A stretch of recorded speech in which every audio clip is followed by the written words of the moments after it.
एक बार किशोरी जी ठाकुर जी से बोली हम बंसी बजाएंगे। जो बोले आप बंसी मत बजाओ। बोले क्यों? बोले बजेगी नहीं आप। किशोरी जी बोली अच्छा हमसे नहीं बजेगी। ललता विशाखा तुरंत आ गई, ये पहले आ जाए लड़वे लाल जी थे। काकई तुमने?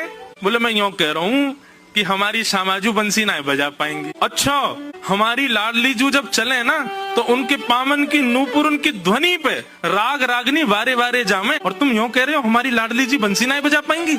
चलो जल्दी अपनी बंसी दो, हमारी किशोरी जी बजाएंगी। अरे मैं कोई किशोरी जी पे संशय ना कर रहा हूँ, किशोरी जी पे कोई आक्षेप ना कर रहा हूँ, वो साक्षात संगीत स्वरूपा है, पर मेरी बंसी जे ना बजा पाई। ललता जी बोली आज तो यही बंसी बजेगी, अब ही बजेगी और तुम्हारे सामने ही बजेगी, लाओ दो। ठाकुर जी बोले ना माननी बात, लो देते हो। हे लाडली जू आज दिखा दो यार, जो बहुत अपने आप को कुछ समझे बंसी बजावे और यूं सोचे कि या के आगे कोई ना, आज आप बजाए दो, नेक दिखाए दो, अपना स्वर लगाए दो, यही को मूर्छित कर दी हूँ बंसी बजाए के। ठाकुर जी खड़े, हाँ श्री जी बजाओ।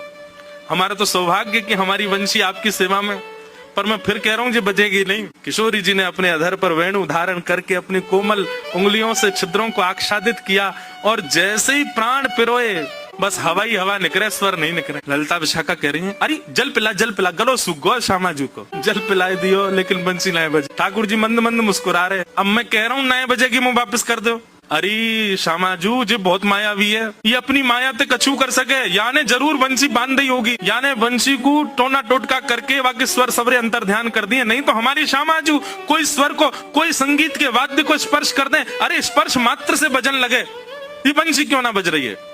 ठाकुर जी बोले पहले वंशी वापस करो फिर बताऊंगा। किशोरी जी ने वंशी वापस करी। ठाकुर जी बोले अच्छा एक बात बताओ, आप वंशी को वादन करते समय मन में कौन को चिंतन कर रही? किशोरी जी बोली मैं तो कोई भी वाद्य बजाऊं आपको ही चिंतन करूं। बोले यही तो गलती कर रही हो, ये वंशी जो है ना हमारी अनन्य भक्त है। अनन्य को मतलब कहा होवे एक के अलावा दूसरे को ना भजे, और या वंशी में नित्य आपको ही चिंतन होवे, या वंशी में नित्य आपको स्मरण होवे, ये वंशी आपकी भक्ता है और आप या वंशी से मेरी भक्ति करोगी तो ये वंशी कैसे बजेगी। हे श्यामाजू आप नेत्र बंद करके अपनो ही चिंतन करो, मतलब अपने स्वरूप को ध्यान करो। जब आप अपनो ध्यान करोगी तब ये वंशी बजेगी, क्योंकि या वंशी में तो नित्य आपको ही गायन की हो जाए। किशोरी जी ने अधर पर वंशी रख के जैसे स्वयं को स्मरण किया, अपने रूप नक, अपने रूप नेत्र आदीन को स्मरण किया, अपनों ही स्मरण करके जैसे वंशी अधर पर धरी, बिना फूंक के वंशी बजन लगी। किशोरी जी के नेत्र सजल है गए। आपकी या अनन्य प्रेम पे ही तो मेरा मन करे कि मैं वारी वारी जाऊं।